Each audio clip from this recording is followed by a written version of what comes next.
3 ways to have self-compassion.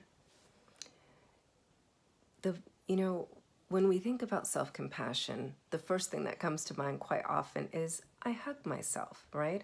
Or I do affirmations of love for myself. But I'm here to tell you that self-compassion is so much deeper, and it's a practice. It is a habit. Just as you are in the habit of doing what you do now, self-compassion becomes a habit. And when it becomes a habit, you can do things so seamlessly, and you will feel the love without having to say the words or without the physical touch. It'll be like a form of internal squeeze that you've never felt before. So here's some simple things we can do. When you think about what you do during your day, as you walk through your day, are you in a pattern of being poured into first and then giving, or you in the pattern of just giving and giving and giving until you feel depleted, or you feel taken advantage of, or you feel that gratitude is something that is out of your reach? A simple way to change that practice is find something very small where you're pouring into yourself.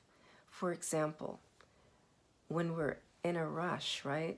We're rushing off to work or to an appointment. Do you pause and say, let me just take 1 or 2 minutes to make sure that my body has some hydration? Let me take 1 or 2 minutes to just stretch so I can really breathe, because I feel short of breath right now. Just take 1 or 2 minutes and say, you know what, just in case I might get hungry, let me eat something really high quality that I know my body loves and gets so energized from.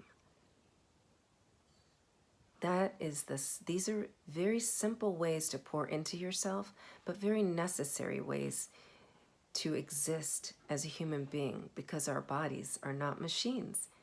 However, if we had a choice between getting an oil change and feeding ourselves, we'd probably get an oil change first, right? So think of self-compassion as an oil change for your body and your soul and your mind. And see how implementing that before you have to pour out, make sure that you're pouring in. Or if you have a friend that is very compassionate with you or very giving, and you need to hear a kind word, reach out to that friend via text or phone or however.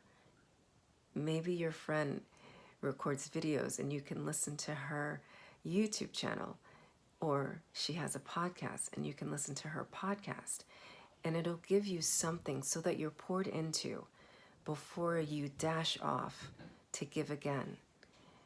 Because as a wise woman, a friend of mine, Diana Valenciano, said, when we avoid the difficult conversations, we actually are causing more pain in our hearts.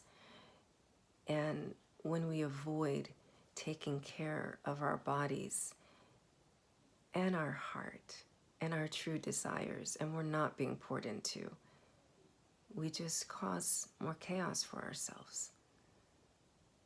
So take these simple examples and implement compassion, self-compassion in your life today.